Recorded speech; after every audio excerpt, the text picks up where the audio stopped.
Huwag na magpahuli sa Balitang Bulakenyo. Narito na, Bulacan in a Minute!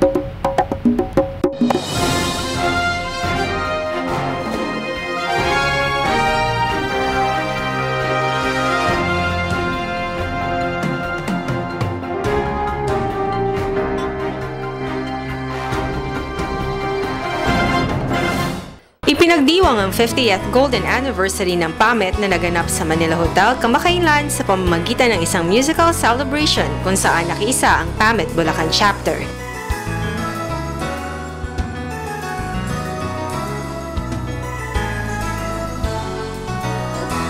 Samantala, ang parangal naman para sa PAMET Most Outstanding Chapter for 2014 ay ginanap sa PICC, kung saan ang PAMET Bulacan Chapter nagwagi bilang Most Outstanding Chapter for 2014.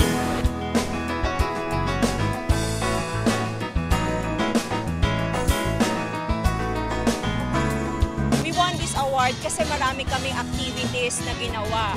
Katulad ng Bulacan Little Medtech at advocacy, yung pagdidikit ng mga stickers sa mga jeepney natin, yun yung kakaibang nagawa namin. At quarterly seminars, lagi namin ginagampanan yun.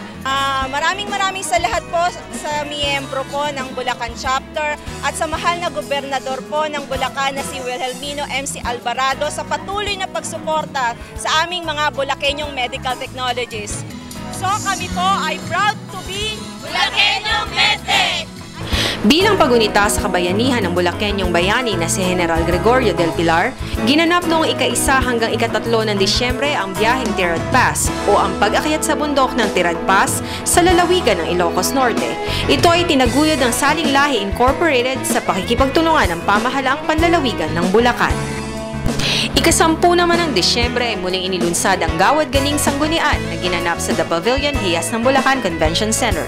Ito ay isang parangal para sa natatanging sangguniang bayan o lungsod para sa kanilang pagsasagawa ng makabuluhang paglilingkod tungo sa higit pang pagsulong ng kaunlaran, kasaganaan at kapayapaan, pagpapatibay at pagpapatupad ng napapanahong resolusyon at ordinansa na tumutugon sa pangangailangan ng mamamayan. 54 na barangay mula sa 21 bayan at 3 lungsod sa lalawigan ang binigyang pagkilala bilang mga pinakamalilinis na komunidad sa isinagawang pagpaparangal ng kalinisan at kaayusan ng kapaligiran sa barangay o KKK na ginanap sa Bulacan Capital Gymnasium noong ika-22 ng Disyembre. Sa akin pong halos 30 taong panunungkulan, 3 bagay ang nais po nating maganap sa ating lalawigan, sa ating mga bayang-bayan. At dahil dito, ninanais po natin sa pamamagitan ng programang ito, 3 bagay. Una, yung paglilinis ng ating kapaligiran. Pangalawa, yung paglilinis ng ating kailungan. Pangatlo, yung pagtatanim ng halaman. Ito po sa pamamagitan ng pagkakaisa. Wagi mula sa unang distrito ay ang mga sumusunod na barangay.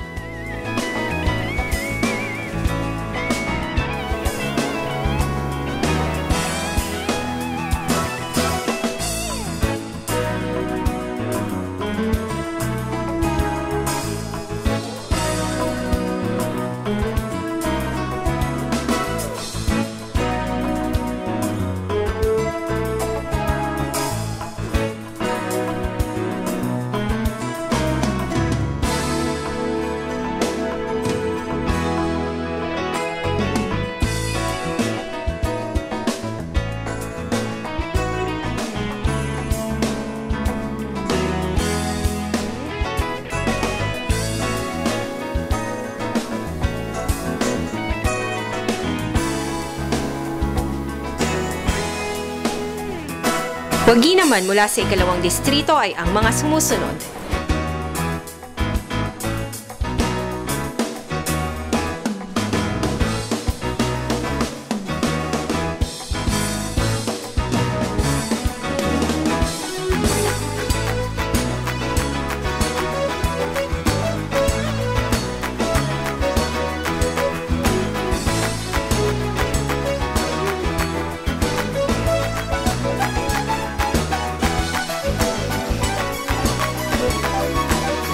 Pinarangalan din mula sa ikatlong distrito ang mga sumusunod na barangay.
Samantala, ang mga nagsipagwagi naman sa ika-4 na distrito ay ang mga barangay na sumusunod.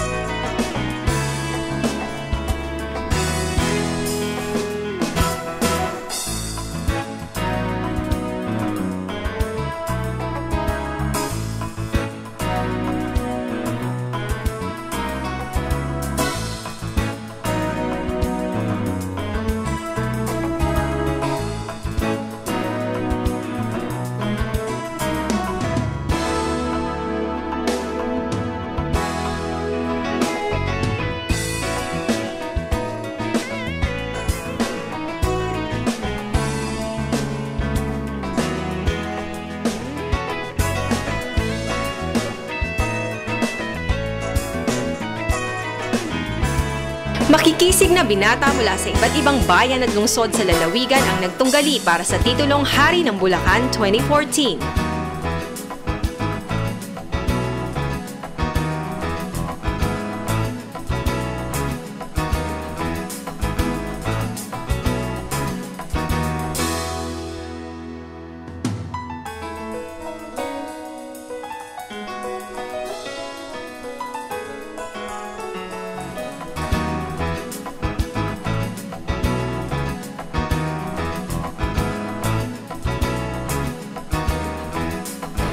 Nagwagi at kinoronahan bilang Ginoong Bulacan 2014 si James Alfred Ventura mula sa bayan ng Marilao.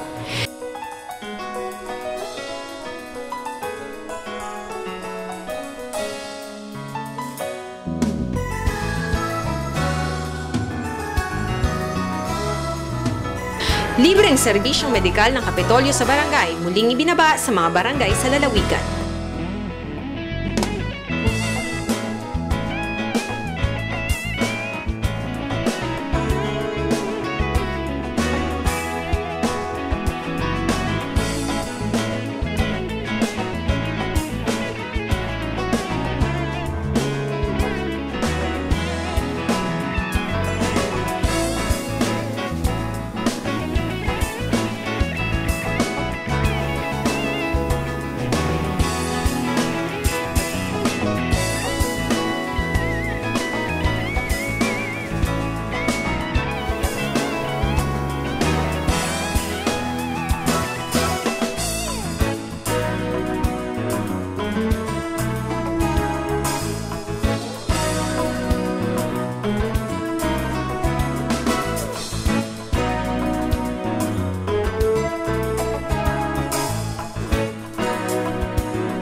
Muli namang nagpamigay ng papremyo at naghatid ng mahahalagang anunsyo o balita ng pamahalaang panlalawigan sa pamamagitan ng isang audiovisual presentation ang programang Sine Bulaqueño sa ilang barangay sa lalawigan.